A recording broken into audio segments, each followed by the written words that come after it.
Alaihi Wasallam. Kalau mereka saja sudah mengambil janji, apalagi umatnya tinggal mengikuti para nabi mereka. Oleh karenanya siapa dari umat-umat nabi-nabi tersebut yang berpaling, maka mereka sungguhlah orang-orang yang fasik, ya, orang-orang fasik. Kemudian Allah berfirman, "Afa ghayra dinillahi yabghun wa lahu aslama man fis samawati wa man fil ardi wa lahu aslama man fis samawati wal ardi tau'an wa karhan wa ilaihi yurja'un." Maka apakah mereka hendak mencari agama yang lain dari agama Allah? Padahal kepada Allah lah menyerahkan diri segala apa yang di langit dan di bumi, baik dengan suka maupun terpaksa. Dan hanya kepada Allah lah mereka akan dikembalikan. Ayat ini Allah menisbahkan Islam kepada dirinya. Allah mengatakan afa ghayra dinillahi yabghun. Apakah mereka hendak mencari selain agama Allah Subhanahu wa taala, ya. Dan agama Islam adalah agama yang turunkan oleh Allah Subhanahu wa taala, yang telah dipilihkan oleh Allah Subhanahu wa taala. Tentunya hendaknya seorang memilih agama dari Tuhannya, sementara dia sendiri diciptakan oleh Allah Subhanahu wa taala. Dia diciptakan oleh Allah, dia makhluknya Allah, kemudian Allah berikan agama kepadanya. Kok bisa dia memilih agama selain yang dipilihkan oleh penciptanya? Maknanya sederhana kira-kira demikian, yaitu afa ghayra dinillahi yabghun. Apakah mereka hendak mencari agama selain Allah? Sementara seluruh yang di langit dan di bumi tunduk kepada Allah, baik dengan suka maupun terpaksa, dan kepada Allah lah mereka akan dikembalikan. Kita tahu bahwasanya seluruh yang ada di langit dan di bumi tunduk kepada Allah Subhanahu wa taala. Adapun secara sukarela, yaitu seperti para malaikat, ya, mereka tunduk kepada Allah Subhanahu wa taala. Seperti para solihin, mereka tunduk kepada Allah Subhanahu wa taala secara sukarela, ya. Demikian juga bumi dan langit tunduk kepada Allah secara sukarela. Dan juga ada yang tunduk kepada Allah secara tidak sukarela, seperti orang kafir, ya. Mereka tidak mau tunduk kepada Allah namun terpaksa harus tunduk. Maksudnya apa? Kata para ulama, yaitu tetap hukum-hukum Allah berlaku kepada mereka, takdir Allah berlaku kepada mereka. Mereka suka tidak suka, mereka harus menjalankan apa yang Allah tetapkan terhadap mereka, ya. Maka berlakulah semua takdir Allah kepada mereka. Waktunya mereka sakit, ya mereka sakit. Waktunya mereka meninggal. Kemudian Allah juga membentuk mereka dengan bentuk yang Allah kehendaki. Allah mentakdirkan mereka dengan apa yang Allah sukai, ya. Jadi mereka tunduk kepada Allah meskipun mereka tidak suka, maksudnya bertunduk kepada hukum kauni, yaitu mereka menjalankan apa yang Allah takdirkan kepada mereka. Tidak bisa keluar dari apa yang Allah takdirkan kepada mereka. Dan ini sama seperti firman Allah Subhanahu wa taala dalam surat yang lain, surat Ar-Ra'd, "Walillahi yasjudu man fis samawati wal ardi tau'an wa karha." Kepada Allah lah sujud semua yang di langit dan di bumi, dengan sukarela maupun dengan terpaksa, ya. Ya, maksudnya mereka semua ada yang sujud dengan sukarela, ada yang terpaksa harus tunduk dengan hukum Allah, tidak bisa keluar dari hukum Allah. Intinya, jika alam semesta yang mengatur adalah Allah Subhanahu wa taala, maka hendaknya harusnya mereka menerima agama Allah Subhanahu wa taala dan tidak memilih agama yang lain. Yang jadi masalah di akhirnya kata Allah, wa ilaihi yurja'un, dan kepada Allah lah mereka akan dikembalikan. Itu mereka akan dihisab dan akan diberi balasan oleh Allah Subhanahu wa taala di hari akhirat. Jadi ikhwan dan akhwat yang dirahmati Allah Subhanahu wa taala, di sini saya ulangi, Allah mengatakan Allah telah pilihkan agama, ya, yaitu sampai Allah nisbahkan kepada dirinya, Allah bilang agama Allah, maksudnya agama Islam. Untuk siapa? Untuk makhluk-makhluknya. Untuk makhluk-makhluknya. Yang lebih tahu tentang kemaslahatan makhluknya adalah sang pencipta makhluk tersebut. Kemudian yang kedua, Allah ingatkan memang Allah yang berhak untuk menentukan agama. Kenapa? Karena semua yang di langit dan di bumi tunduk kepada Allah. baik yang sujud kepada Allah dengan sukarela seperti para malaikat dan orang saleh, maupun yang tunduk dengan terpaksa, ya, yaitu orang-orang kafir yang harus menjalankan takdir Allah Subhanahu wa taala. Mereka tidak bisa memilih takdir mereka. Kalau Allah takdirkan mereka susah, takdirkan mereka sakit, Allah tentukan bentuk mereka, mereka tidak bisa menghindar, ya. Kalau semua alam semesta di bawah aturan Allah, maka tentunya yang menentukan agama, aturan syariat itu lebih tahu, karena semua yang di alam semesta ini tunduk di bawah aturannya, ya. Maka hendaknya harusnya agama Allah yang dipilih. Dan yang berikutnya, seandainya mereka tidak memilih agama Allah, ingatlah bahwasanya mereka akan dikembalikan di hari kiamat kelak dan mereka akan disidang dan dihisab oleh Allah Subhanahu wa taala. Ini dalil bahwasanya siapa yang berusaha mencari syariat selain syariat Allah, maka tercela, ya. Yang berusaha mencari hukum selain hukum Allah, maka tercela, seakan-akan tidak ridha, tidak puas dengan aturan Allah Subhanahu wa taala. Dan siapapun yang tidak suka dengan hukum Allah Subhanahu wa taala, maka tercela, termasuk dari orang-orang yang disinggung oleh Allah dalam ayat ini. Kapan saja seorang dalam hatinya benci terhadap satu hukum Allah, ya, enggak suka, ya, berarti dia tidak ridha dengan agama Allah dan sedang mencari agama selain agama Allah Subhanahu wa taala. Maka ini juga peringatan kepada kita agar melatih diri untuk selalu ridha dengan hukum Allah Subhanahu wa taala, baik dari Al-Qur'an maupun sunnah Nabi sallallahu alaihi wasallam. Karena semua hukum Allah dari Al-Qur'an maupun sunnah Nabi semuanya adalah agama Allah Subhanahu wa taala. Meskipun terkadang aturan-aturan tersebut tidak sesuai dengan keinginan kita. Tidak sesuai dengan keinginan kita, tidak sesuai dengan hawa nafsu kita, ya. Sebagian orang mungkin suka dengan sesuatu ternyata haram, ya sudah terima, ya. Seorang mungkin ada keterkaitan dengan mata pencahariannya, ternyata hukumnya haram, ya sudah terima. Kapan dia protes, kapan dia tidak suka, berarti dia ingin mencari agama selain agama Allah Subhanahu wa taala. Ini butuh perjuangan, ya. Makanya kita sering berkata raditu billahi rabba, aku ridha Allah sebagai apa? Tuhanku. Yaitu aku ridha segala keputusannya, aku ridha segala hukumnya. Ini perkataan bukan perkataan yang ringan. Raditu billahi rabba, aku ridha Allah sebagai Rabbku. Adapun kalau kita tidak suka dengan hukum Allah, ini enggak pas, enggak suka, berusaha mencari hilah, mencari trik agar bisa keluar dari hukum Allah, maka kita tidak ridha dengan hukum Allah, berarti kita sedang mencari agama selain agama Allah Subhanahu wa taala. Biasanya diuji kapan? Ketika hukum Allah tersebut tidak sesuai dengan kemaslahatan yang kita harapkan. Tidak sesuai dengan kemaslahatan yang kita harapkan. Itu banyak dalam hidup ini. Ya, kita mau begini, aduh ternyata enggak boleh, ya.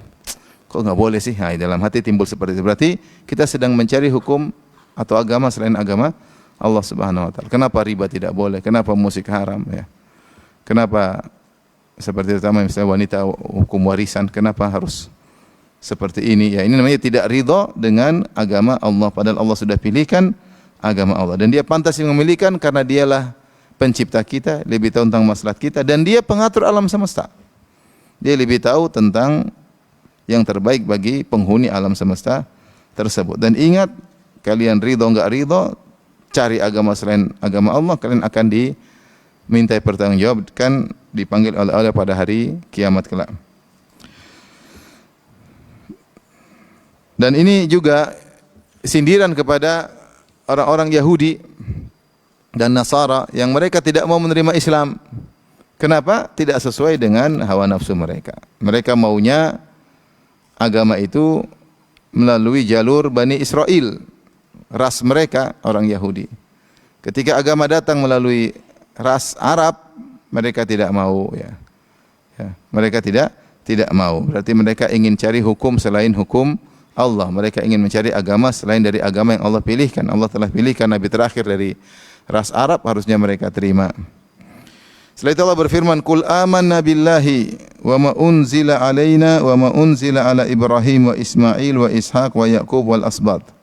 Wa ma utiya Musa wa Isa wan nabiyyuna min rabbihim la nufarriqu baina ahadin minhum wa nahnu lahu muslimun." Katakanlah wahai Muhammad, amanna billah, kami beriman kepada Allah, wa ma unzila alaina, dan apa yang diturunkan kepada kami, Wa ma unzila ala Ibrahim, dan apa yang diturunkan kepada Ibrahim, yaitu suhuf Ibrahim, wa Ismail wa Ishaq wa Yaqub. Ini menunjukkan bahwasanya para nabi diturunkan kitab suci meskipun kita tidak tahu. Seperti suhuf Ibrahim, Ismail juga ada yang ayat-ayat yang Allah turunkan kepadanya, Ishaq pun demikian, Yaqub pun demikian. Wal asbat. Wal asbat maksudnya adalah keturunan dari Bani Israel, karena Bani Israel ada 12 suku, yaitu Yusuf, Binyamin dan 10 saudara yang lain ya. Kita tahu Israel maksudnya adalah Yakub. Yakub namanya Israel dan anak-anaknya 12. Dan seluruh 12 itu akhirnya membentuk suku sehingga mereka ada 12 suku. Dan 12 suku itu namanya asbat. Namanya asbat. Dan nabi-nabi muncul dari keturunan 12 suku tersebut. Maka disebut dengan al-asbat, yaitu apa yang diturunkan kepada nabi-nabi yang merupakan keturunan dari Bani Israel. Wa ma utiya Musa wa Isa. Jadi antara asbat-asbat tersebut adalah Musa, Isa. Ya, karena Nabi Musa dan Nabi Isa keturunan dari Bani Israel.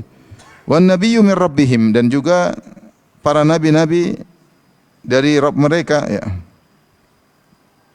Ya. La nufarriqu baina ahadin min rabbihim.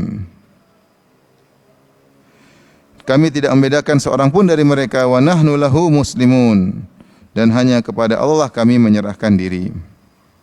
Tapi di sini kalau kita perhatikan, Allah sebutkan secara runut. Yang pertama, katakanlah wahai Muhammad, kami beriman kepada Allah. Ini paling inti, beriman kepada Allah. Karena segala keimanan adalah cabang dari iman kepada Allah. Seperti rukun iman. Rukun iman pertama iman kepada Allah. Adapun rukun-rukun selanjutnya merupakan cabang dari iman kepada Allah. Jadi amanna billah, kami beriman kepada Allah.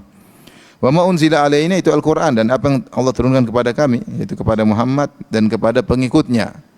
Ya, alaina di sini maksudnya ala Muhammad, alayya wa al-atba'i, apa yang Allah turunkan kepadaku dan pengikutku, karena apa yang Allah turunkan untukku juga untuk pengikutku. Makanya disebut dengan kata ganti kami. Wa ma unzila alaina, dan apa yang Allah turunkan kepada kami maksudnya Al-Qur'an. Kami beriman. Ya. Dan kenapa didahulukan?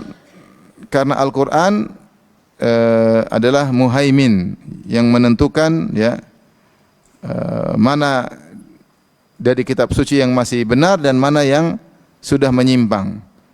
Maka Al-Quran disebutkan terlebih dahulu sebelum kitab-kitab suci sebelumnya, seperti Taurat, Injil, Suhuf Musa, Suhuf Ibrahim dan yang lainnya, karena kitab-kitab suci sebelumnya mengalami perubahan, mengalami penyimpangan, ditambah-tambahin, dikurang-kurangi, dihilangkan, ya, dipelintirkan, sebagaimana kita sudah singgung pada pertemuan sebelumnya. Dan Al-Quran adalah muhaiminun alaih, yang menentukan mana yang masih lurus, masih otentik, dan mana yang sudah mengalami perubahan. Oleh karenanya meskipun secara sejarah Taurat dan Injil sebelum Al-Quran, tetapi Al-Quran disebutkan terlebih dahulu karena dia muhaimin, karena dia penentu untuk menentukan mana yang masih otentik dan mana yang sudah mengalami perubahan. Setelah itu baru secara urutan tarikh. Wa ma unzila ala Ibrahim, dan apa yang diturunkan kepada Ibrahim, ya. Karena semua Bani Israel beriman kepada Ibrahim, ya. Quraisy, Bani Israel semua keturunan siapa? Ibrahim. Bani Israel keturunan Yakub bin Ishaq bin Ibrahim, Quraisy keturunan Ismail bin Ibrahim. Jadi Ibrahim ini tokoh yang disepakati oleh seluruh bangsa, maksudnya bangsa Arab maupun bangsa Bani Israel. Maka setelah menyebutkan Al-Quran, apa yang kami turun kepada Ibrahim, wa Ismail, ya, Ismail terkait dengan nenek moyang Nabi Muhammad SAW, wa Ishaq, dan Ismail adalah lebih tua daripada Ishaq, dia anak pertama, baru kemudian Ishaq. Ismail dulu berapa? Ishaq, dan Ishaq adalah nenek moyangnya Bani Israel. Wa Yaqub, dan kami beriman kepada apa yang Allah turunkan kepada Nabi Yaqub. Nabi Yaqub seorang rasul, pasti ada ayat-ayat atau kitab suci atau lembaran-lembaran firman Allah yang diturunkan kepada Nabi Yaqub. Setelah itu Al-Asbat. Al-Asbat semua keturunan Yaqub. Karena Yaqub alaihissalam punya anak ada berapa? 12. Asbat maksudnya cucu. Cucu dari asbat secara bahasa Arab itu sibut, maksudnya cucu. Cucu dari arah laki-laki. Asbat. Jadi punya anak 12 dan nabi-nabi setelah Nabi Yakub semuanya dari keturunan Nabi Yakub. Musa, Harun, Isa, Yahya, Zakaria, semuanya dari asbat, yaitu keturunan Bani Israel. Jadi kalau disebut asbat maksudnya cucu-cucu dari jalur 12 suku tersebut. Yaitu Allah suruh Nabi mengatakan, aku pun beriman, kami beriman kepada yang diturunkan kepada nabi-nabi Bani Israel. Kemudian dikhususkan wa ma utiya Musa, di antara asbat tersebut adalah Musa yang diagungkan oleh orang-orang Yahudi. Wa Isa, dan apa yang turun kepada Nabi Isa. Kami beriman kepada Nabi Isa yang diagungkan oleh orang apa? Nasara. Wan nabiyyuna min rabbihim, dan seluruh nabi pun kami beriman. Selain Nabi Bani Israel ada nabi-nabi sebelumnya. Nabi Nuh sebelumnya, ada Nabi Saleh, Nabi Hud, nabi-nabi sebelum Bani Israel, Nabi Lut. Kami beriman seluruhnya. La nufarriqu baina ahadim minhum. Kami tidak membeda-bedakan satu dengan yang lainnya. Wa nahnu lahu muslimun, dan kami kami tunduk kepada Allah Subhanahu wa taala. Allah menyuruh kami untuk beriman kepada seluruhnya. Ini kata para ulama isyarat sindiran kepada orang-orang Yahudi yang mereka membeda-bedakan. Dan orang Nasara yang juga membeda-bedakan. Adapun kami tidak membedakan, semua nabi kami imani, semua ayat-ayat suci yang turun kepada mereka kami imani, ya. Dan kita tahu bahwasanya yang sampai kepada kita cuma tersisa hanyalah Taurat dan Injil, itu pun sudah mengalami perubahan. Adapun kitab-kitab sebelumnya tidak sampai kepada kita. Hanya sebagian kabar dari kitab-kitab sebelumnya, seperti kata Allah suhufi Ibrahim wa Musa. Sebagian isinya saja. Nah, kami tidak seperti kalian wahai ahlul kitab, yang kalian milah-milih rasis, ya. Kalian maunya Yahudi hanya mau beriman kepada Musa, tidak mau beriman kepada Isa, ya. Di antara sebabnya karena Isa katanya alaihissalam merubah-rubah ajaran Nabi Musa. Apalagi zaman sekarang ternyata Nasara mengalami perubahan, bukan lagi agama Bani Israel tapi agama internasional. Ini semakin buat Yahudi tidak suka. Kalau agama sudah menjadi internasional berarti mereka tidak spesial lagi. Mereka ingin agama hanya untuk apa? Mereka. Jadi Yahudi benci kepada Nasara. Ya. Dikatakan bahwasanya yang menjadikan agama Nasara internasional di antaranya Paulus di antaranya, ya. Wallahu a'lam bishawab, ya. Intinya mereka tidak suka dari banyak sisi, ya. Dari sisi Nabi Isa merubah-rubah aturan dalam Taurat dan mereka tidak suka.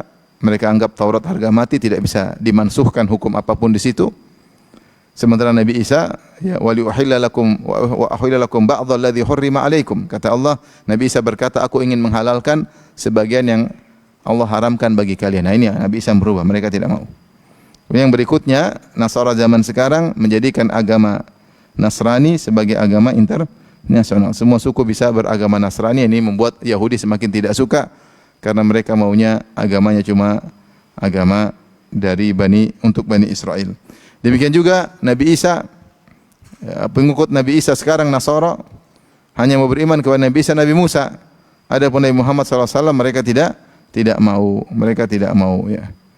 Oleh karenanya yang benar kata sindirlah mereka, seakan-akan Allah berkata sindirlah kepada mereka wahai ahlul kitab, wahai Rasulullah, sindirlah ahlul kitab dengan mengatakan la nufarriqu baina ahadim min rabbihim. Kalau semua dari Allah harusnya kita beriman. Harusnya kalau semua kamu tahu dari Allah, harusnya kalian beriman. Bukan kalian ahlul kitab, Yahudi Nasrani tahu bahwasanya Muhammad utusan Allah, harusnya kalian terima. Sebagaimana kami beriman kepada nabi manapun. Kami beriman kepada nabi manapun, tidak harus nabi Arab aja yang kami beriman. Kita tahu nabi Arab ada beberapa. Nabi Arab di antaranya adalah Nabi Hud yang pertama, kemudian Nabi Saleh yang kedua, yang ketiga Nabi Syuaib, yang keempat Nabi Muhammad. Ya, kami beriman nabi Arab, nabi Bani Israel, nabi non-Arab, non-Bani Israel, semua nabi kami beriman. Selama itu dari Allah, harusnya kita konsekuensi menerima. Tidak seperti kalian orang Yahudi, ahlul kitab yang hanya mau menerima dari nabi Bani Israel karena rasisme yang luar biasa yang mereka miliki. Tidak ada mungkin orang paling sombong di dunia ini seperti apa? Yahudi. Kita dapati sebagian suku sombong, kita bilang, kau masih kalah sombong. Ada yang lebih sombong lagi. Kita ketemu orang sombong sesombong apapun, bilang kau masih kalah. dengan sombongnya orang apa? Yahudi. Karena mereka menyangka mereka ahibbaullah, mereka kekasih-kekasih Allah Subhanahu wa taala ya. Wa nahnu lahu muslimun, dan kami tunduk kepada perintah Allah Subhanahu wa taala. Allah turunkan, kami tinggal beriman. Saya katakan tadi dalil bahwasanya setiap nabi, setiap rasul-rasul yang Allah sebutkan dalam ayat ini dapat kitab suci atau diturunkan ayat-ayat ya, tetapi banyak yang tidak sampai kepada kita. Kemudian Allah tekankan lagi, wa may yabtaghi ghairal islami dinan fala yuqbala min wa huwa fil akhirati minal khasirin. Siapa yang mencari selain agama Islam sebagai agama, fala yuqbala min, maka tidak akan diterima darinya, wa huwa fil akhirati minal khasirin, dan dia di akhirat termasuk orang-orang yang merugi. Islam di sini maksudnya Islam khusus ya.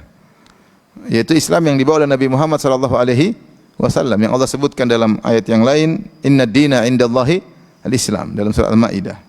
Sungguhnya agama yang diridai oleh Allah itu agama Islam, karena agama yang lain sudah mengalami perubahan, dan begitu datang Islam, agama sebelumnya menjadi mansuh ya. Ini adalah agama terakhir yang tidak ada lagi nabi setelah Nabi Muhammad sallallahu alaihi wasallam. Buktinya tidak ada lagi. Jarak paling jauh ada Nabi Isa dengan Nabi Muhammad. Nabi Isa Nabi Muhammad lahir sekitar 570-an. Nabi Isa wafat sekitar tahun 33. Yaitu jarak 33 Masehi. Jarak antara Nabi Muhammad dan Nabi Isa hampir 600-an, hampir 600 tahun. 500 lebih tahun ya. Itu jarak paling jauh antara Nabi satu dengan Nabi yang lainnya. Ya, sekarang ini bukti tidak ada Nabi lagi. Buktinya setelah Nabi Muhammad sudah 1400 tahun tidak ada lagi Nabi. Ini dalil bahwasanya memang sudah tidak ada lagi Nabi. Kalau seandainya ada, mungkin tahun sudah jarak 500 sudah ada Nabi baru. Sudah jarak 1000 sudah Nabi baru. Ini sudah 1400 tidak ada lagi Nabi baru. Kecuali Nabi-Nabi Bahlul, Nabi di Kerawang, Nabi di Sulawesi, di Makassar. Terus ada lagi Nabi di mana? Nabi-Nabi Bahlul ya. Ya, Nabi-Nabi Bahlul ya. Sampai saya pernah lihat di klip ada orang rambut gondrong, dia bilang dia ngaku sebagai Nabi Isa. Kok kamu Nabi Isa? Iya, saya turun karena banyak kesyirikan yang terjadi, saya turun katanya. Turun dari mana? Taib. Dan ini dalil bahwasanya agama yang benar cuma satu, agama Islam. Adapun perkataan orang liberal bahwasanya semua agama sama-sama mengantarkan kepada surga, ini kekufuran. Kalau semua agama benar sama-sama mengantarkan kepada surga, ngapain Nabi Muhammad berdakwah? Ngapain Allah mengkafirkan Yahudi dan Nasrani? Ngapain? Innal ladzina kafaru min ahlil kitab wal musyrikin, sungguhnya orang kafir dari kalangan ahlul kitab dan musyrikin. Allah mengatakan Yahudi kafir, ghairil maghdubi alaihim waladdallin ya. Setiap hari kita baca, jangan ikuti orang Yahudi yang dimurkai oleh Allah dan orang sesat dari kalangan Nasara.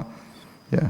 Allah kafirkan mereka banyak. Laqad kafara alladziina qalu innallaha thalithu thalatsa, sungguh telah kafir yang mengatakan Allah satu dari yang tiga. Laqad kafara alladziina qalu innallaha huwal masiihu ibnu Maryam, sungguh telah kafir orang yang mengatakan bahwasanya Allah adalah Isa.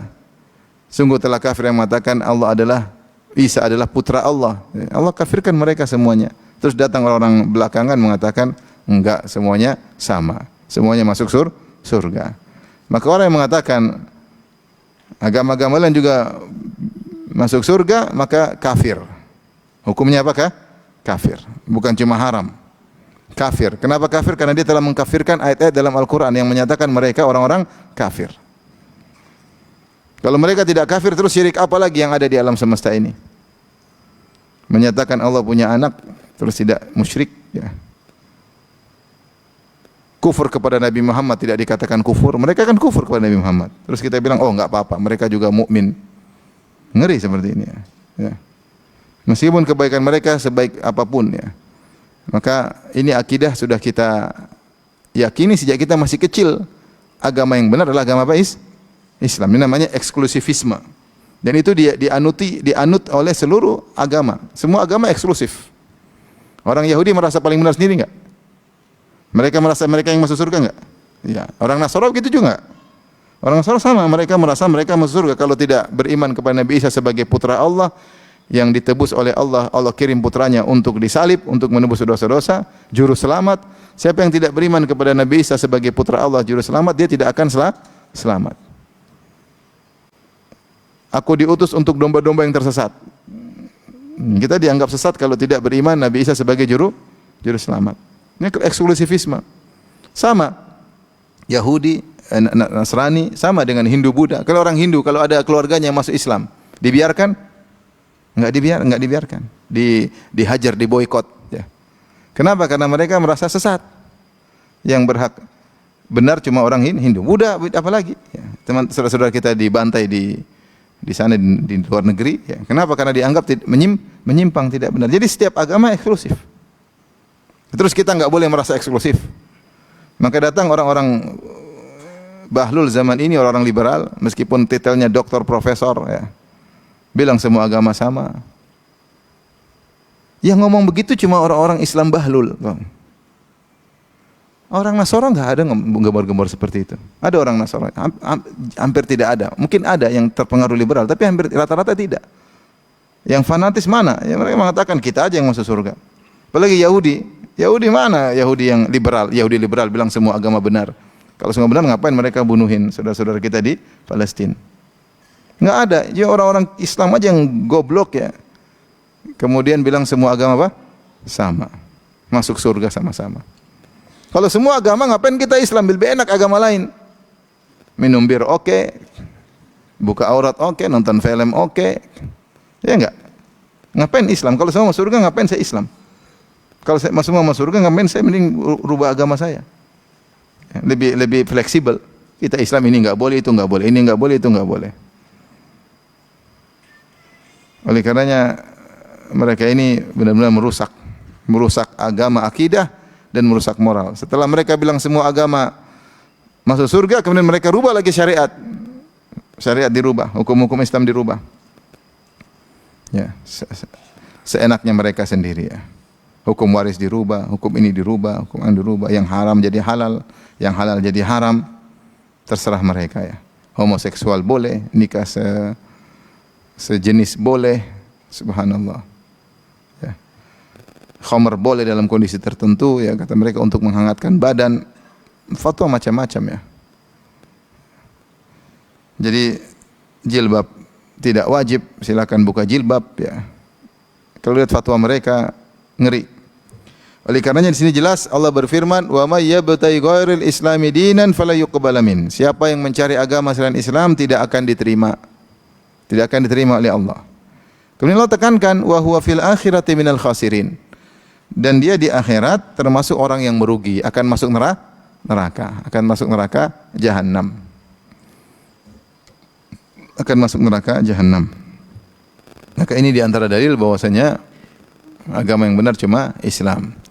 Makanya Rasulullah SAW bersabda, "La yasma'u bi ahadun min hadhil ummah Yahudiyun wala Nasraniyun thumma yamutu wa lam yu'min billadzi ursiltu bihi illa kana min ahlin nar." Tidak seorang pun dari umat ini mendengar tentang aku, tentang Islam, Yahudi atau Nasrani, kemudian dia meninggal dalam kondisi tidak beriman dengan apa yang aku bawa, kecuali dia menjadi penghuni neraka jahanam. Disebut Yahudi Nasrani karena mereka yang lebih tahu tentang Islam.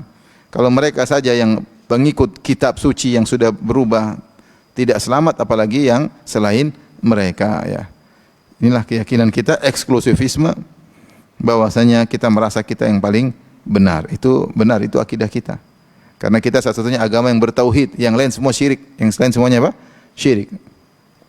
Agama yang bertauhid cuma agama Islam. Yang menyuruh umat hanya beribadah kepada pencipta alam semesta hanyalah, yang tunduk kepada hukum-hukum pencipta alam semesta hanyalah agama Islam. Bagaimana kita mau menyamakan agama tauhid dengan agama syirik? Bagaimana kita mau menyamakan penyembahan terhadap pencipta alam, terhadap Allah, dengan penyembahan terhadap Nabi? Bagaimana kita menyamakan agama Islam dengan penyembahan terhadap hewan? Gimana mau disamakan? Ya. Dua hal yang kontradiktif mau disamakan, ya. Yang dilakukan oleh orang-orang liberal, kemudian mereka namakan Islam mereka dengan Islam progresif, yaitu Islam yang berkembang menuju lebih baik. Islam kita ini Islam kuno, Islam salafi, Islam ketinggalan zaman. Mereka ngejek, baca dalam buku fikih lintas agama. Gimana mau ngajak Islam dibawa ke Islam 1400 tahun yang lalu? Zaman sekarang sudah berubah. Ngejek.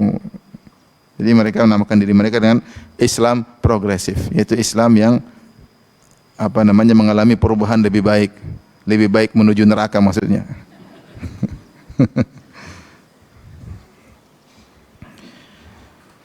Dan qadarullah banyak tersebar di universitas Islam ya. Qadarullah ya. Ujian ya.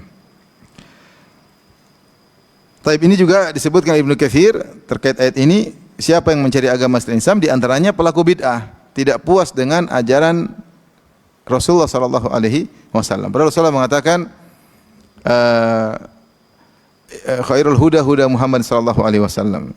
Kata Nabi sallallahu alaihi wasallam, "Inna ahsanal kalami kalamullah." Sebaik-baik perkataan adalah firman Allah Subhanahu wa taala.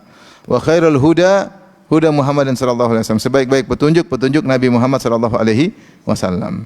Kalau ada orang ingin nambah-nambahin ajaran agama, dia tidak puas dengan ajaran agama Nabi Muhammad sallallahu alaihi wasallam.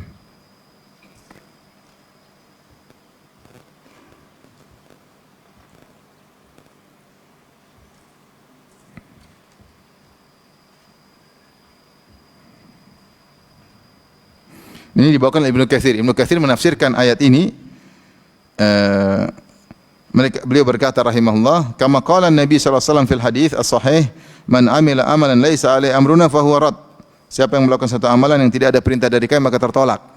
Isyarat bahwasanya kalau kamu mencari ajaran selain ajaran Nabi, berarti mencari ajaran selain ajaran Islam, maka tertolak. Ya. Kata Allah Subhanahu wa taala, "Wa may yabtaghi ghairal islami dinan falan yuqbala min." Siapa yang mencari agama selain agama Islam tidak akan diterima. Di antaranya bid'ah ya. Orang tidak puas bikin ajaran-ajaran baru. Kurang puas, kurang keren ya. Niatnya baik tapi tidak diterima ya. Tidak diterima. Sekarang inovasi menurut dia lebih baik ya. Menurut dia lebih baik. Seperti sebagian orang ya, kalau zikir cuma diam-diam kurang nyaman, harus dengan loncat-loncat. Ya, baru lebih masuk ke hati. Kalau kepalanya cuma begini enggak, tapi kalau digini melayang, kayaknya lebih melayang ya. Dari mana? Tidak puas dengan cara zikir Nabi sallallahu alaihi wasallam. Sebagian mereka salat tidak puas kecuali pasang foto syekhnya, kemudian merasa lebih khusyuk. Ini namanya bid'ah. Tidak puas dengan ajaran itu, bukan ajaran Islam, ya. Tidak akan diterima oleh Allah Subhanahu wa taala. Sebagian umrah, kalau umrah kurang keren kecuali ada 2 rakaat setelah sa'i. Akhirnya bikin lagi 2 rakaat. Setelah tawaf salat 2 rakaat, setelah sa'i juga salat 2 rakaat. Tidak diterima karena sebaik-baik umrahnya Nabi. Emang Nabi umrahnya seperti itu. Ada 2 rakaat setelah sa'i. Sebagian lagi bikin bid'ah, umrah sampai 6 jam, sengaja 6 jam umrah.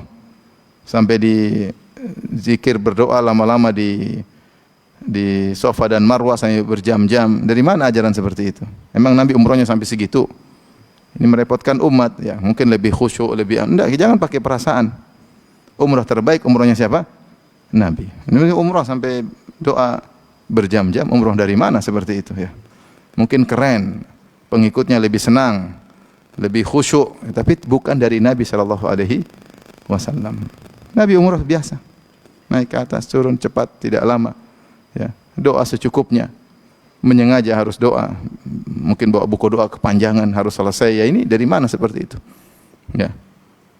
Dulu para ulama mengingatkan seperti doa putaran pertama baca ini, putaran kedua baca ini, bid'ah ya. Tidak ada contohnya. Umrah terbaik umrahnya siapa? Nabi sallallahu alaihi wasallam. Jangan bikin gaya umrah model sendiri ya. Kalau lebih khusyuk, lebih mantap, ya lebih khusyuk lebih mantap belum tentu benar di sisi syariat ya. Belum tentu benar di sisi apa? Syariat ya. Ada lagi yang bilang macam-macam bikin fatwa aneh-aneh ya.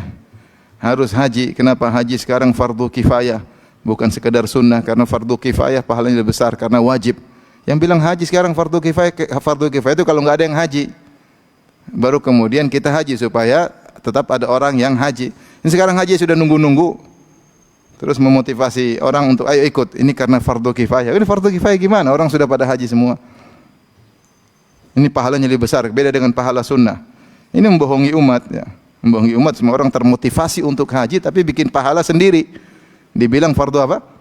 kifayah. Kalau fardu kifayah itu kalau nggak ada yang jalankan, seperti musim pandemi, ya itu boleh fardu kifayah. Harus tetap ada yang haji. Sekarang haji orang nunggu-nunggu sampai capek nunggu. Ini bukan fardu kifayah lagi ya. Kalau sudah haji tetap aja dibilang sunnah. Jangan kamu sudah haji, ayo ini fardu kifayah. Kalau dulu fardu wajib, sekarang fardu ain, sekarang fardu apa? Kifayah. Ini fatwa aneh-aneh saya dengar. Tidak usahlah nama-nama ajaran Nabi Muhammad sallallahu alaihi wasallam. Hanya sekedar untuk motivasi. Mungkin idenya bagus, termotivasi. Tapi enggak boleh, ya. Lebih khusyuk, ya. Tapi kalau enggak diajarkan oleh Nabi, gimana kita mau mengatakan demikian? Jadi semua orang yang melakukan bid'ah berarti dia ditolak. Sebagian dijelaskan Ibnu Katsir rahimahullahu taala. Taib, kaifa yahdillahu qauman kafaru ba'da imanihim. Setelah ayat berikutnya, bagaimana Allah akan menunjuki suatu kaum ya. Sampai kemarin juga ada ceramah ya. Menggunakan hadis palsu saya ditanya, Ustaz ada yang ceramah tentang Nabi Ibrahim ketika Nabi Ibrahim mau dicabut nyawanya oleh malaikat maut, kemudian dia protes, dia bilang bagaimana saya kan Khalilur Rahman, saya kekasih Allah. Bagaimana Allah mencabut nyawa kekasihnya? Akhirnya Allah kasih tahu ya namanya kekasih biar segera ketemu. Ini hadis palsu. Mestinya kalau disampaikan membuat tangisan, ini hadis palsu. Enggak boleh disampaikan. Menimbulkan apa?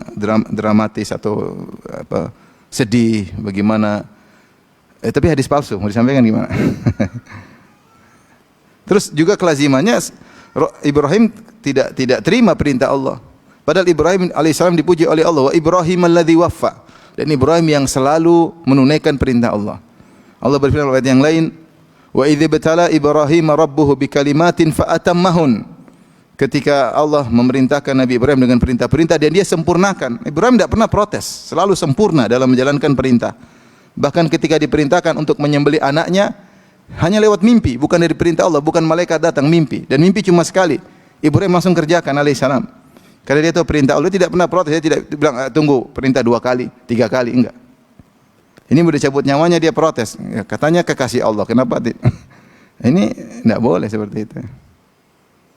Oleh karenanya agama bukan perasaan. Ya. Nah, kalau kita pakai perasaan, nanti bikin acara pakai musik-musik di belakang, lantunan, bikin orang nangis. Ini bukan begitu agama. Ini terjerumus dalam hal-hal yang bid'ah yang tidak diajarkan oleh Nabi sallallahu alaihi wasallam. Nanti hasilnya tidak sesuai dengan yang apa namanya. Akhirnya kajian terkadang hanya sekedar untuk hiburan. Ya. Tidak terpacu untuk belajar yang lain lagi ya. Sudah ngaji seperti kita tahu ada yang bikin begitu, kemudian nangis pulang gitu-gitu aja, tidak berubah. Tetap aja.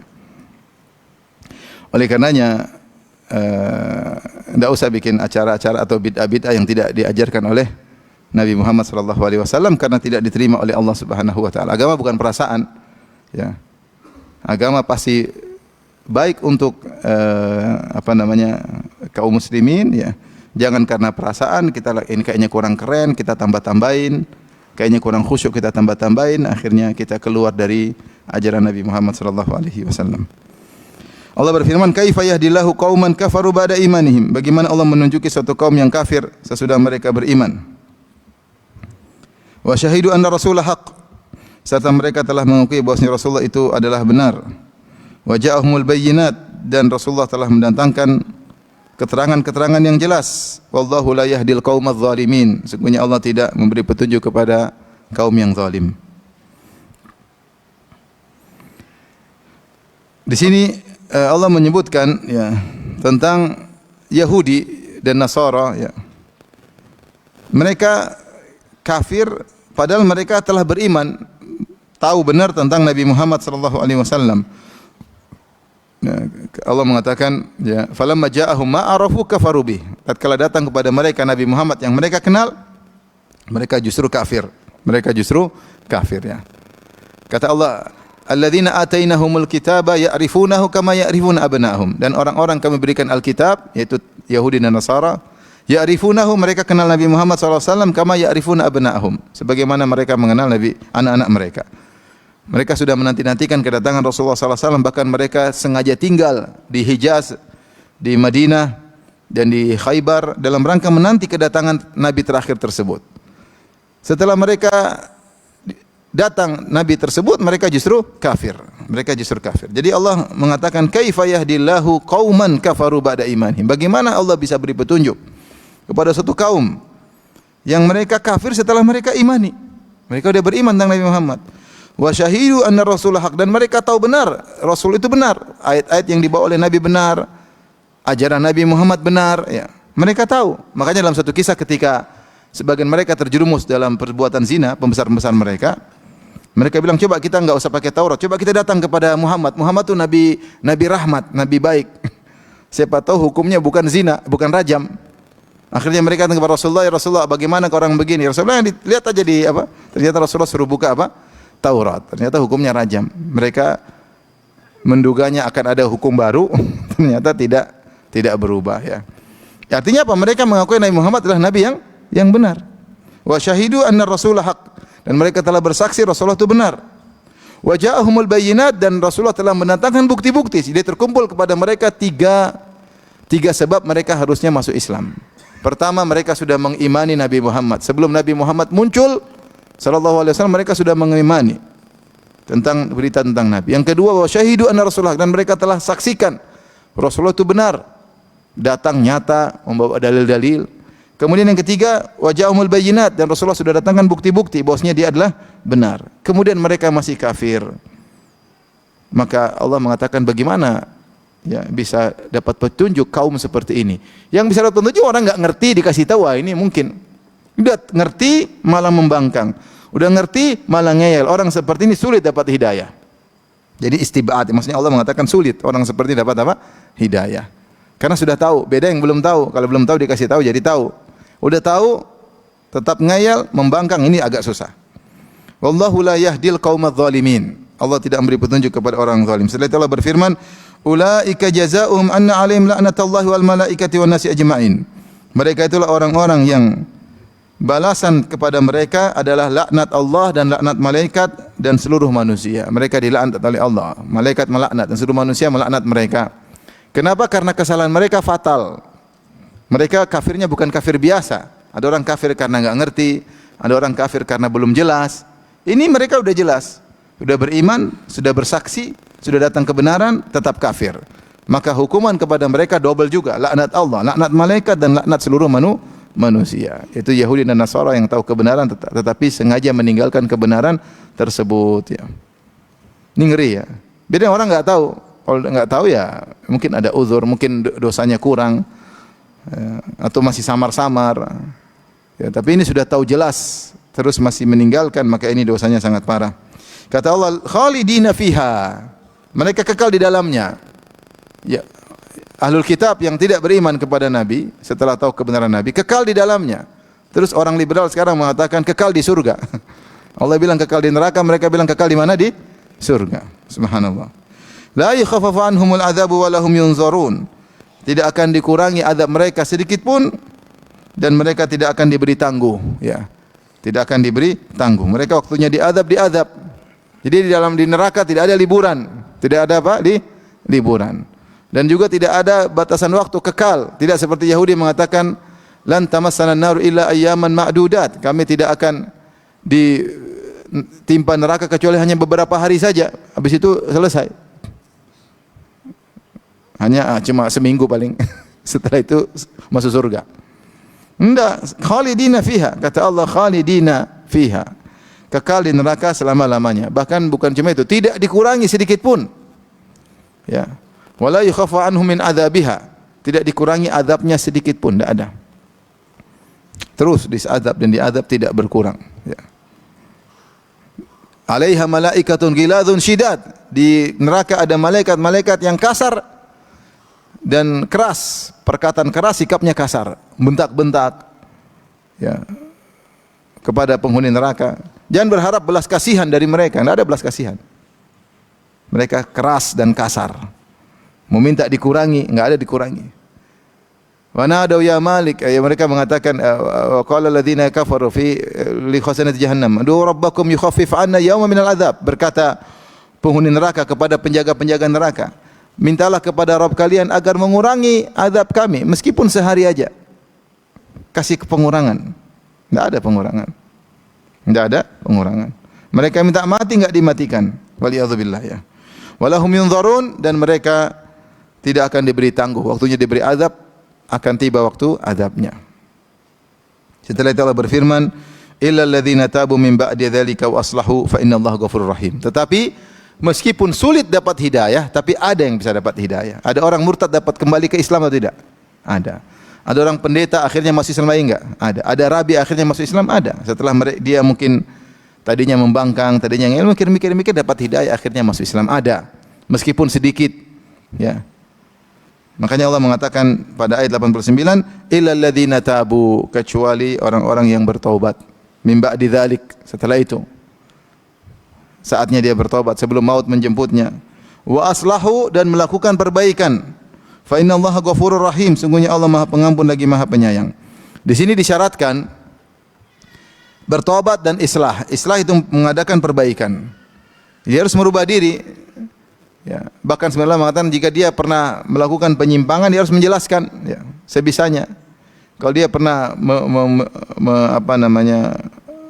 memperjuangkan kesyirikan, maka hendaknya dia perbaikan dengan memperjuangkan tauhid. Ya. Dia mengiklankan saya begini, dia apa yang saya yakin dulu adalah kebatilan, dia melakukan perbaikan. Kalau dia tukang maksiat, maka dia berubah, namanya taubat, harus ada perubahan, ada buktinya. Ya. Bertobat tapi ternyata tetap melakukan maksiat, maka tidak dikatakan bertobat. Harus ada islah, melakukan perbaikan. Kata sebagian ulama, kalau ternyata dia punya berbuat zalim sama orang, ya dia harus selesaikan, bertobat, tapi harus menyelesaikan urusan dengan orang lain yang pernah dia zalimi. Bukan sekedar bertobat tanpa menyelesaikan urusan, karena Allah mempersyaratkan wa aslahu, yaitu melakukan perbaikan. Ya. Maka seorang yang pernah tenggelam dalam kesyirikan, ya, atau pernah mempropagandakan kesyirikan, menyuruhkan kepada kesyirikan, kalau bertobat ternyata dia perbaiki. Dia bantah semua kesyirikan yang pernah dia lakukan. Seperti siapa? Abul Hasan Al-Asy'ari. Abul Hasan Al-Asy'ari dulu pakar Mu'tazilah. Kemudian dia sadar, kemudian dia bantah Mu'tazilah setelah dia sadar, melakukan perbaikan atas dulu akidah sesat yang dia perjuangkan. Setelah itu dia berubah, dia bantah mereka Mu'tazilah. Jika telah bertobat dan berbuat kebaikan, fa innallaha ghafurur rahim, maka Allah Maha Pengampun lagi Maha Penyayang. Yaitu Allah Maha Pengampun, segala dosa sebesar apapun akan Allah ampuni, ya. Ya, Ghafur, Rahim, dan selain Allah mengampuni, Allah juga Maha kasih sayang. Ya, orang kalau Ghafur, dia merasa aman, dosa-dosanya diampuni. Rahim, dia berharap rahmat Allah, semoga masuk surga. Jadi orang yang bertobat itu diampuni pahalanya jadi 0, kemudian dapat bonus rahmat Allah, itu masuk surga. Jadi orang bertobat itu bukan cuma kembali modal 0, enggak, tapi dapat bonus. Ya, bonus masuk surga, ya. Ya ayyuhalladzina amanu tubu ilallahi taubatan nasuha. Asa rabbukum ayyukaffir ankum sayyi'atikum wa yudkhilakum jannatin. Wahai orang beriman, bertobatlah dengan taubat yang sesungguhnya. Semoga Allah mengampuni dosa-dosa kalian. Apakah cuma sampai situ? Enggak. Wa yudkhilukum jannatin, dan Allah masukkan kalian ke dalam surga. Jadi taubat itu ibadah yang bukan hanya menjadikan dosa menjadi 0 saja, tetapi mendapatkan bonus masuk surga. Kenapa? Karena Allah Ghafurur Rahim. Allah bukan cuma Ghafur aja, tapi dia juga apa? Rahim. Dia mudah memaafkan karena dia Ghafur, dan dia Maha Penyayang sehingga mudah maafkan. Dan bukan cuma itu, dia juga memberikan rahmat kepada orang yang bertobat, dan rahmat itulah sebab masuk surga, ya. Makanya Allah mengatakan dalam ayat yang lain, wa huwal ghafurul wadud, dan dialah Allah yang Maha Pengampun lagi Maha mencintai. Orang yang bertobat dicintai oleh Allah, dapat bonus, bukan cuma 0 aja dosanya, tapi juga dapat bonus apa? Cinta. Allah jadi cinta sama orang tersebut. Makanya Allah mengatakan innallaha yuhibbut tawwabin. Sungguhnya Allah mencintai orang yang bertobat. Jadi taubat ini ibadah yang agung. Bukan persangkaan sebagian orang hanya sekedar menjadikan pahala jadi 0, enggak. Itu sudah jelas. Tetapi ada bonus-bonus yang lain. Di antara bonusnya di akhirat atau di dunia engkau dicintai oleh Allah, di akhirat kau masuk surga. Belum lagi Allah berikan berbagai macam anugerah sebagaimana dijelaskan dalam keutamaan bertobat kepada Allah Subhanahu wa taala. Setelah itu Allah berfirman, ayat 90. Innal ladzina kafaru ba'da imanihim tsumma zdadu kufra. Sungguhnya orang-orang kafir setelah mereka beriman. Tsumma zdadu kufra, kemudian bertambah kekufuran mereka. Lan tuqbala taubatuhum wa ulaika humudz dhalun. Tidak akan diterima taubat mereka dan mereka benar-benar orang yang sesat, ya. Di sini Allah menjelaskan orang-orang yang murtad, tadinya sudah beriman kemudian murtad. Kemudian setelah mereka murtad, mereka tidak kembali-kembali. Selama mereka tidak kembali, kekufuran mereka semakin bertambah-tambah. Makanya Allah mengatakan tsumma zdadu kufra, kemudian bertambah kekufuran mereka. Keberadaan mereka dalam kekufuran itu menambah kualitas kufurnya mereka. Jadi tidak menetap kufur, tapi semakin bertambah umur, semakin bertambah hari dalam kekufuran, berarti kualitas kekufurannya semakin apa? Bertambah. Apalagi kalau mereka semakin melakukan kekufuran yang lain. Wa nuqallibu afidatahum wa absarahum kama lam yu'minu bihi awwala marrah.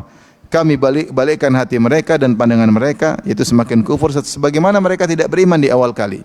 Jadi pertama kufur, kemudian kufurnya semakin bertambah, semakin parah biasanya. Ya, semakin parah. Ya. Seperti firman Allah Subhanahu wa taala juga, falamma zagu azagallahu qulubahum. Tatkala mereka menyimpang, Allah semakin simpangkan hati mereka. Jadi mereka bertambah kekufuran dari dua sisi. Sisi pertama, mereka taruhlah kufuran mereka itu saja. Artinya keyakinan mereka begitu saja. Itu sudah bertambah karena dengan bertambah waktu, kualitas kekufuran semakin apa? Bertambah. Orang kafir sehari dengan 2 hari, 3 hari beda atau tidak? Beda. Kafir sehari dan kafir sebulan beda. Meskipun kufurnya sama. Ini sisi pertama. Sisi kedua, bertambah kekufuran karena memang mereka semakin parah biasanya. Semakin apa? Parah, semakin membangkang, semakin melakukan maksiat, semakin bebas-bebasnya. Orang murtad seperti tadinya mungkin mereka ketika mereka murtad sudah minum khamar, apa macam-macam mereka lakukan. Semakin bertambah kemaksiatan, berarti semakin bertambah kekufuran.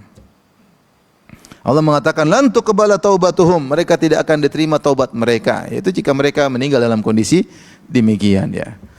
Ada yang mengatakan sulit orang seperti ini taubat. Sulit orang seperti ini taubat ketika mereka sudah murtad, kemudian semakin membangkang, kekufuran mereka semakin bertambah-tambah, sulit diterima taubatnya. Ustaz, kalau mereka bertobat ya diterima. Tapi orang seperti begini sulit bertobatnya. Makanya Allah mengatakan lan tuqbala taubatuhum. Ada yang mengatakan maksudnya kalau mereka mati tidak bakalan diterima taubat mereka. Wa ulaika humudz dhalun, dan mereka adalah orang-orang yang sesat. Ini Allah tekankan lagi, ayat berikutnya, innal ladzina kafaru wa matu hum kuffar. Sungguhnya orang kafir, orang-orang yang kafir, kemudian mereka meninggal dalam kondisi kafir. Falan yuqbala min ahadihim mil'ul ardi dhahaba walau iftada bih. Bahwasanya mereka, ya, tidak akan diterima dari mereka meskipun mereka menebus dengan emas sepenuh bumi. Ulaika lahum adzabun alimun, bagi mereka azab yang pedih, wa ma lahum min nasirin, dan tidak ada penolong bagi mereka.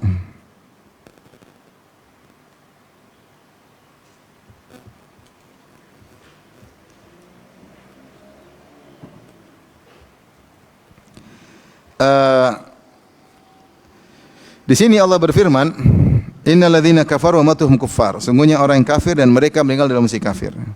Falan yuqbala min ahadihim, kalau salah seorang dari mereka ingin menebus dengan emas sepenuh bumi, tidak akan diterima oleh Allah Subhanahu wa taala. Tentunya kita tahu orang kafir ketika bangkit hari kiamat ada bawa harta? Tidak ada. Tidak ada. Semua orang meninggal dalam kondisi tidak bawa harta. Yaitu kata Nabi sallallahu alaihi wasallam, yusyarun nasu yaumal qiyamati hufatan uratan gurlan buhman. Manusia dibangkitkan pada hari kiamat kelak dalam kondisi tidak beralas kaki, tidak berpakaian, belum disunat, dan buhman, tidak bawa apa-apa. Semua harta ditinggal, enggak dibawa, ya. Wa taraktum ma khawwalnakum, ya, wara'a zuhurikum. Dan kalian meninggalkan semua yang kami anugerahkan kepada kalian di belakang kalian. Wa laqad ji'tumuna furada kama khalaqnakum awwala marrah. Wa taraktum ma khawwalnakum wara'a zuhurikum. Kami bangkitkan kalian hari kiamat kelak sendiri-sendiri, ya. Sebagaimana kami ciptakan kalian di awal, itu dalam kondisi demikian. Dan kalian meninggalkan apa yang telah kalian kumpulkan, yang kami berikan selama ini di dunia. Enggak ada yang dibawa sama sekali. Buhman, kosong. 1 rupiah pun enggak ada yang dibawa. Taib. Terus maksud Allah apa dalam ayat ini? Seandainya salah seorang dari mereka berinfak menebus dengan emas sepenuh bumi tidak akan terima. Maksudnya, sebagian tafsir oleh Razi, maksudnya selama mereka di dunia, mereka berinfak sebanyak apapun, tidak akan punya pengaruh. Tidak akan punya pengaruh. Dan ini yang dipahami juga oleh Ibnu Katsir rahimahullahu taala, ya.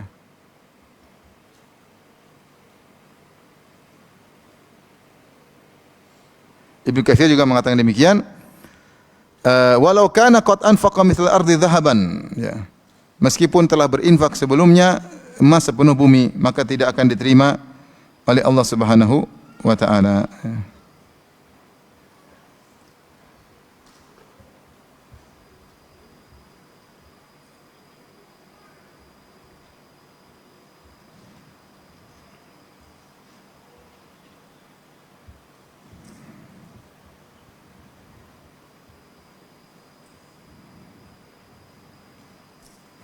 Kata Ibnu Katsir rahimahullahu taala, ini tafsirnya seperti itu. Jadi apapun kebaikan yang mereka lakukan di dunia tidak akan bermanfaat. Seandainya dulu di dunia mereka masih hidup berinfak sepenuh bumi emas, tidak akan menyelamatkan mereka.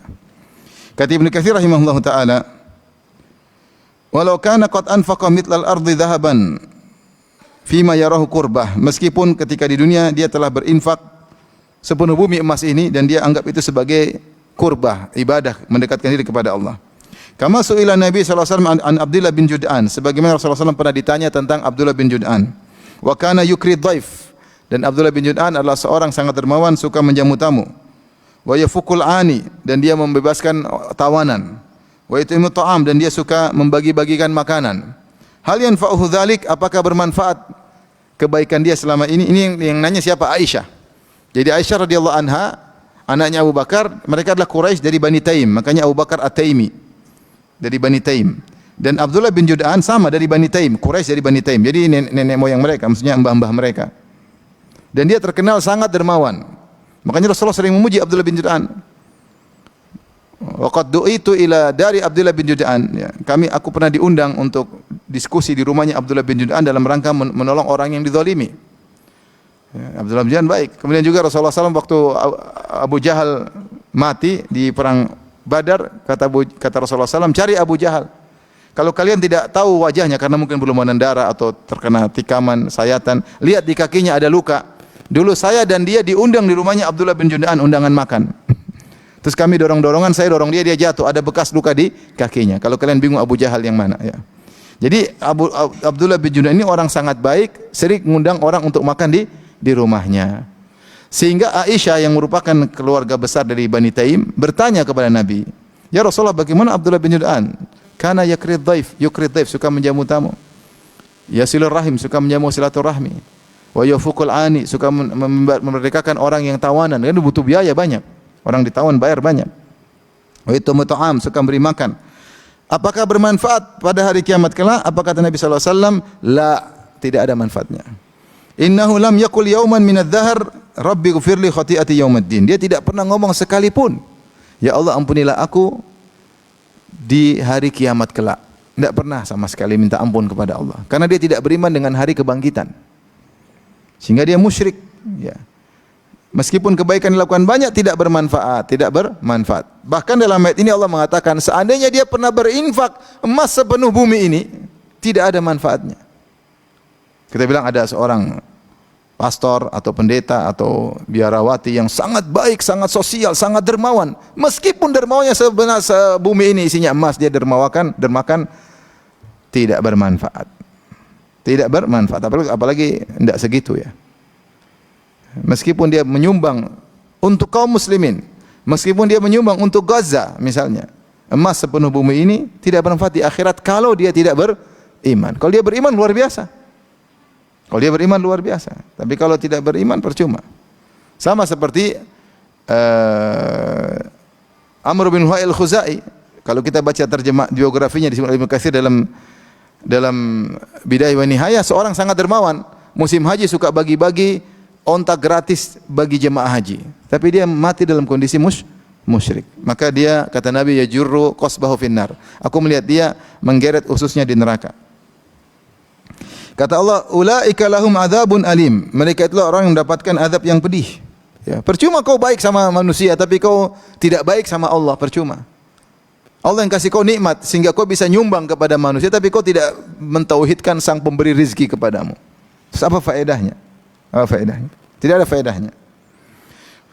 Maka bagi mereka azab yang pedih, wa ma lahum min nasirin, dan tidak ada penolong bagi mereka. Tidak ada yang bisa nolong sama sekali, tidak bisa mengurangi azab, tidak bisa meliburkan siksaan sebentar, tidak ada. Wa ma lahum min nasirin. Baik, demikian saja ya kajian kita. Barakallahu fikum. Ini ada hadiah